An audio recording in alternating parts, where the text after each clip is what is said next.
Hi friends, welcome to my channel. Manohari బాబ్జీకి call చేయగా అమర్తో బాగా దెబ్బలు తిన్న బాబ్జీ ఆ దెబ్బల నొప్పికి తాళలేక తూగుతూ ఒక చెట్టుని ఆనుకుని మనోహరి ఫోన్ని లిఫ్ట్ చేయగా ఆ బాగీని గుడి నుండి తప్పించేశారా అని మనోహరి అడుగుతూ ఉంటుంది. అప్పుడు బాబ్జీ లేదు మేడం ఇంకా అని అంటూ ఇంకొకసారి అమరేంద్ర గారికి నేను ఎదురు వెళ్ళను, చావంటే ఎలా ఉంటుందో దగ్గర నుంచి చూశాను మేడం, నేను పారిపోతున్నాను, మీ గూర్చి తెలిసేలోపే మీరు కూడా పారిపోండి మేడం, ప్రాణాలు దక్కించుకుంటారు అని అంటూ మనోహరి చెప్పేది కూడా వినకుండా బాబ్జీ కాల్ కట్ చేసి అక్కడి నుండి పారిపోతాడు.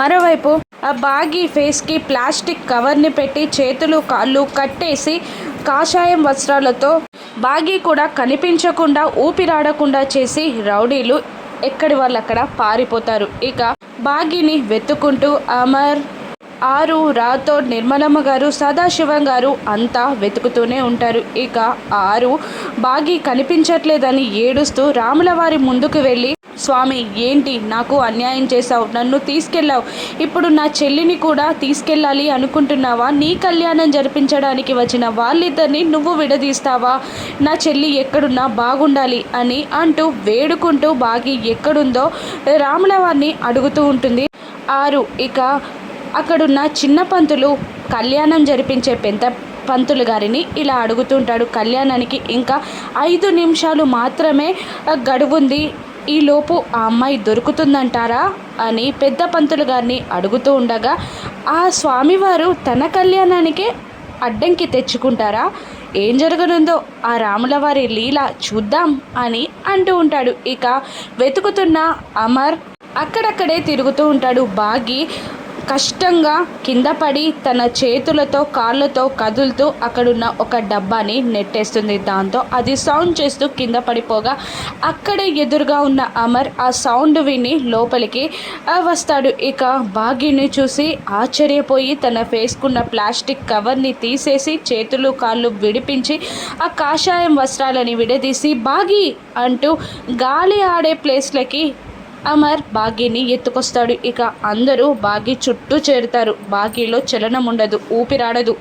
బాగీ బాగీ అంటూ బాధగా ఏడుస్తూ తన చెంపలని తడుతూ అమర్ బాగీని లేపే ప్రయత్నం చేస్తూ రాథోడ్ వాటర్ అని అరుస్తాడు. రాథోడ్ వాటర్ బాటిల్ తీసుకురాగానే బాగీ ఫేస్ పై వాటర్ చల్లుతూ బాగీని లేపే ప్రయత్నం చేస్తాడు అమర్. అందరూ ఏడుస్తూ ఉంటారు. బాగీ బాగీ అంటూ అమర్ బాగీ చెంపలని తడుతూనే ఉంటాడు. కానీ బాగీలో చలనం ఉండదు. బాగీ అని గట్టిగా తడుతూ ఉండగా ఒక్కసారిగా గట్టిగా ఊపిరి పీల్చుకొని అంటుంది బాగీ. దాంతో అందరి ఫేసెస్లకి స్మైలీ వస్తుంది. ఇక బాగీ అమర్ చేతిలో ఉన్న తనని తాను చూసుకొని అమర్ని చూస్తుంది. ఇక అమర్ బాగీని చూసి బాగీ ఊపిరి పీల్చుకోవడంతో తన గుండెలకి గట్టిగా హత్తుకొని తన ప్రాణాలు మళ్ళీ తనకి దక్కినట్టు ఫీల్ అవుతూ బాగీ నుదుటిపై ముద్దు పెడతాడు. ఇక వాళ్ళలా హత్తుకోవడం చూసి వాళ్ళ మధ్య ప్రేమని అందరూ అర్థం చేసుకుంటారు. ఇక ఆరు, స్వామి ఇది చూడడానిక పాపం వాళ్ళని ఇంత కష్టపెట్టింది అని దేవునికి మనసులో దండం పెట్టుకుంటుంది. ఇక ఇద్దరు కళ్యాణానికి మళ్ళీ బట్టలు మార్చుకొని కూర్చుంటారు. ఇక వాళ్ళిద్దరి చేత పంతులు గారు కళ్యాణం జరిపిస్తూ ఉంటారు. అమర్ తను బొట్టు పెట్టుకొని బాగి నుదుటిపై బొట్టు పెడతాడు. ఇక అమర్ ప్రేమ తెలిసిన బాగి అమర్ని కళ్ళారా నింపుకుంటూ ఉంటుంది, తన కళ్ళలో నింపుకుంటూ ఉంటుంది అమర్ని. కంకణాలు కూడా కట్టిస్తారు ఒకరితో ఒకరికి పంతులు గారు. ఇక తననే చూస్తున్న బాగీని ఏంటి అన్నట్టు కళ్ళతో సైగ చేయగా ఏం లేదు అన్నట్టు అడ్డంగా తల ఊపుతుంది బాగీ. ఈ రాములవారి కళ్యాణం జరిపిస్తున్నా కూడా అమర్ బాగీని చూస్తుండగా బాగీ అమర్నే చూస్తూ ఉండిపోతుంది. రాములవారు అక్కడున్నారు, అటు చూడు అని అమర్ అంటుండగా రాములవారినే చూస్తున్నా అని అమర్నే చూస్తూ ఉంటుంది. బాగీ చిన్నగా నవ్వుకుంటాడు అమర్. అలా కళ్యాణం జరిపించాక అందరూ సంతోషంగా ఇంటికి బయలుదేరుతారు. ఇక అమర్ చుట్టూ ఫ్యామిలీ మొత్తం నిలబడుతుంది. అమర్ కోపంగా అందరినీ చూస్తూ ఉంటాడు. ఏంట్రా అమర్, అసలు ఎవరు వాళ్ళు? బాగి పైన ఎందుకు అలా అటాక్స్ చేస్తున్నారు? పాపం బాగి ఏం చేసింది? బాగిని ఎందుకు చంపాలి అనుకుంటున్నారు అని నిర్మలమ్మ, సదాశివం గారు ఇద్దరు అమర్ని ప్రశ్నిస్తూ ఉండగా మనోహరి టెన్షన్ పడుతూ ఉంటుంది. బాగి సైలెంట్గా ఉండగా ఆరు మాత్రం పోలీస్ కంప్లైంట్ ఇద్దామా సార్? పాపం బాగి ఎప్పటికి ఏమవుతుందో తెలియక అందరు ఇంట్లో వాళ్ళందరూ టెన్షన్ పడుతున్నారు సార్ అని అంటూ ఉంటుంది. ఆరు ఇక అమర్ లేదు, ఏ కంప్లైంట్ కూడా ఇవ్వను, అసలు ప్రాబ్లం ఎలా స్టార్ట్ అయిందో తెలుసుకుంటాను, ఆ బాబ్జీని వదిలిపెట్టను అని అంటూ ఉండగా ఇక పంతానికి పోతే ప్రాణాలు దక్కవురా అని సదాశివం గారు అంటూ ఉండగా లేదు నాన్న, అమరేంద్ర మనిషిపై చెయ్యి వేయాలంటే గజగజ వనకాలి. ఒక్కసారి ఆరుని దూరం చేసుకున్నాను, కానీ ఈసారి నా ప్రాణాన్ని నేను దూరం చేసుకోను, నా ప్రాణాన్ని అడ్డు వేసైనా నేను బాగీని కాపాడుకుంటాను అని అమర్ అంటూ ఉండగా బాగి ప్రేమగా అమర్ వైపు చూస్తూ ఉంటుంది. ఇక మళ్ళీ ఆరుని చంపిన వాళ్ళే బాగీని చంపాలని చూస్తున్నారు. అసలు ఆరుని ఎందుకు చంపారో తెలుసుకోవాలి, ఆ బాబ్జీని పట్టుకుంటే కాదు, బాబ్జీ వెనకాలుందెవరో కనుక్కోవాలి అని అమర్ అంటూ ఉంటాడు.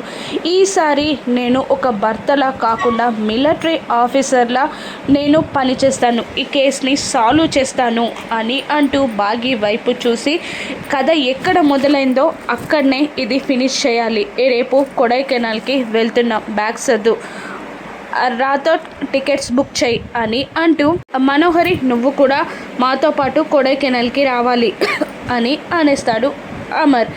నేనా, ఎందుకు అమర్ అని అనగా ఆరు చనిపోయినప్పుడు నువ్వు అక్కడే ఉన్నావు, కేస్ సాల్వింగ్లో నువ్వు కూడా యూజ్ అవుతావు, వచ్చాయి అని అమర్ అనగానే అలాగే అమర్ అని అంటుంది మనోహరి. అందరూ వెళ్ళిపోగానే నా గతం గురించి నేనే చెప్పాలా? నేను చేసిన పాపాల్ని నువ్వు వెతికి తీయడానికి నేనే హెల్ప్ చేయాలా? నా దరిద్రం, నా పక్కన నువ్వుండగా నేను ఎలా తప్పించుకోగలను, నేనేం చేయాలి అని మదన పడిపోతూ ఉంటుంది మనోహరి. ఇక పిల్లలు స్కూల్ నుంచి ఇంటికి వచ్చి కారులో నుంచి దిగుతూ ఉంటారు. కానీ అంజు చాలా స్టైల్గా నడుస్తూ తన చేతిలో ఉన్న బ్యాగ్ని రాతో ముఖాన విసిరేసి తన షూని అటోవైపు ఇటోవైపు విసిరేస్తూ స్టైల్గా నడుస్తూ వస్తూ ఉంటుంది. ఇక తన ఓవర్ యాక్షన్కి అందరూ చూసి నవ్వుకుంటూ ఉంటారు. ఇక బాగి ఎదురు రాగానే ఇలా అంటూ ఉంటుంది అంజు, మిస్ అమ్మ 2 months వరకు మా షూ కార్డ్బోర్డ్లో, సాక్సెస్ కప్బోర్డ్లో, బుక్స్ మాకు కళ్ళకు కనిపించకుండా ఉండాలి అని ఆర్డర్స్ పాస్ చేయగా ఎందుకో అని అంటూ ఉంటుంది. మిస్ అమ్మ ఎందుకా, మాకు సమ్మర్ హాలిడేస్ వచ్చాయి కాబట్టి మా ఇష్టం ఉన్నట్టు చేస్తాం అని అనేస్తాడు అంజు. ఇక దాంతో మిగతా 3 పిల్లలు దీనికి ఇంత ఓవర్ యాక్షన్ అవసరమా అని అడుగుతుండగా అవును, నా ఎంట్రీకి కూడా స్పెషల్ సాంగ్ ఉండాలి అని అంటూ ఉంటుంది అంజు. కానీ మిస్ అమ్మ ఇంకా గాలి తీస్తూ ఎందుకో తెలుసా, మార్నింగ్ కరాటే, ఆఫ్టర్నూన్ పెయింటింగ్, ఇంకా ఈవినింగ్ ఏంటో తెలుసా, వచ్చే సిలబస్ ప్రిపరేషన్స్ అని అనగానే నో, అస్సలు అవసరమే లేదు, మా కంటికి నిద్ర దొరకని క్షణాలున్నాయి, మేము నచ్చినప్పుడు పడుకుంటాం, లేస్తాం, ఆడుకుంటాం, అంతే, మాకు ఏది అవసరం లేదు, మమ్మల్ని ఎవరు అర్థం చేసుకోరు అన్నట్టు ఛత్రపతి లెవెల్లో డైలాగ్స్ వేస్తూ ఉంటుంది అంజు. ఈ మాట మీ నాన్న ముందు చెప్పు అని అనగానే ఇక తలదించుకుంటుంది అంజు. ఇక మిస్ అమ్మ బిగ్గరగా నవ్వగా వచ్చి మిస్ అమ్మ చంకెక్కుతుంది అంజు. ఇంకొకసారి జోక్ చేసేటప్పుడు జోక్ వేయమ్మా, నువ్వు చెప్పింది జోక్ అని కూడా నమ్మాలని లేదు అని అంజు అంటుండగా అందరూ నవ్వేస్తారు. మీకు ఒక సర్ప్రైజ్, రేపు కొడైకెనాల్ వెళ్తున్నాము అందరం అని ఆరు అనగానే పిల్లలందరూ డల్ అయిపోతారు. అమ్మలేని ఇంట్లో మేము అడుగు పెట్టగలమా అని అంటూ ఉండగా ఆరు అందరికీ గుర్తొస్తుంది. అప్పుడు బాగి లేదు, అమ్మకి దగ్గరగా ఉండాలి కానీ దూరంగా వెళ్ళకూడదు, ఏ సిచ్యువేషన్ అయినా మీరు టఫ్గా హ్యాండిల్ చేయాలనే అమ్మ కూడా కోరుకుంటుంది, అందరం వెళ్దాం అని బాగి ఒప్పించగానే అలాగే అంటారు పిల్లలు. కొడైకెనాల్లో మనోహరి కుట్రని ఏ విధంగా బయటపెడతారో రాను ఎపిసోడ్స్లో చూద్దాం.